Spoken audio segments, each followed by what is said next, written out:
अस्सलाम वालेकुम नाज़रीन, लोकल न्यूज़ सां गॾु आहियां आयशा सजाद।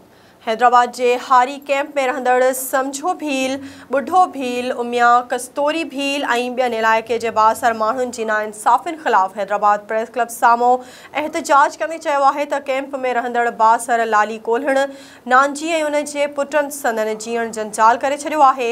हुननि चयो त असांखे हुननि मां जान जो ख़तरो आहे।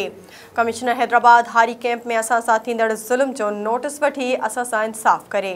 हैदराबाद जे यूनियन काउंसिल 27 मियां सरफराज टाउन ते पीपीजी टिकट ते कामयाब अरशद अली उर्फ गुड्डू मरी काल्ह हैदराबाद प्रेस क्लब में प्रेस कॉन्फ्रेंस कंदे चयो आहे त MQM पाकिस्तान जे MPA राशिद खिलजी संदसि मथां फुलेली थाणे ते कूड़ी ऐं बेबुनियाद FIR दाख़िल कराई आहे, जंहिंजी मुनसिफ़ाणी जांच कराई वञे।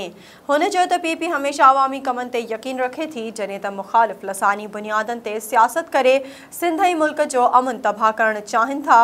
हुन चयो त PP जी अक्सरियत खे ॾिसी इंतकामी कार्रवाई तौरु केस दाख़िल करायो वियो आहे।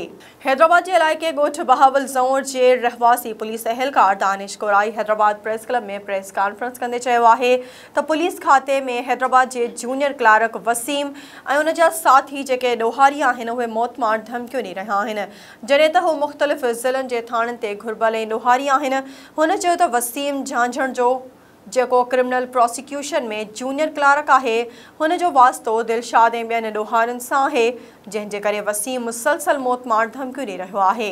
हुननि IG सिंध खां मुतालबो कयो त वसीम ख़िलाफ़ कार्रवाई करे इंसाफ़ कयो वञे।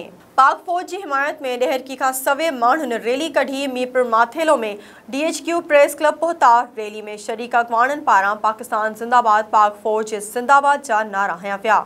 उन मौक़े ते अॻवाननि राजा खान महर, मीर महर, अरबेलो मंगरियो, मौलवी जान मोहम्मद महर ऐं ॿियनि चयो त पाकिस्तान असांजो प्यारो मुल्क आहे ऐं पाक आर्मी असांजी फ़ौज जेका पाकिस्तान जे चपे चपे जी हिफ़ाज़त करणु ॼाणे थी ऐं असां अवाम पाक फ़ौज सां गॾु आहियूं ऐं हमेशह गॾु हूंदासीं। ठुलवासी नौजवान सदाम लाशारी जे बेरहमाना क़त्ल ख़िलाफ़ सकरण जे लाशारी बिरादरी पारां सिविल सोसाइटी सां गॾु कोट चौरंगी खां काज़ी सरफराज़ मेमन चौक ताईं रैली कढी वई, जिते एहतजाजी मुज़ाहिरो कयो वियो। मुज़ाहिरे जी अॻवानी कंदड़ बशीर लाशारी, नियाज़ लाशारी, अब्दुल वाहिद लाशारी ऐं ॿियनि ख़िताब कंदे चयो त सदाम लाशारी जो नाहक क़त्ल कयो वियो, पर अफ़सोस जो कई ॾींहं गुज़रण बावजूदि संदसि खून सां इंसाफ़ न थी सघियो आहे। गंबटलग इकनॉमिक ज़ोन थाणे जी हद जे ॻोठ कमाल फुलपोटो वासी 12 सालनि जे नीगर अवेस पुट एहसान फुलपोटो ॻोठ भरिसां बकरियूं चारींदे पुरस्रार नमूने बिजली जी तारुनि में विचड़ी सख़्त ज़ख़्मी थी पियो,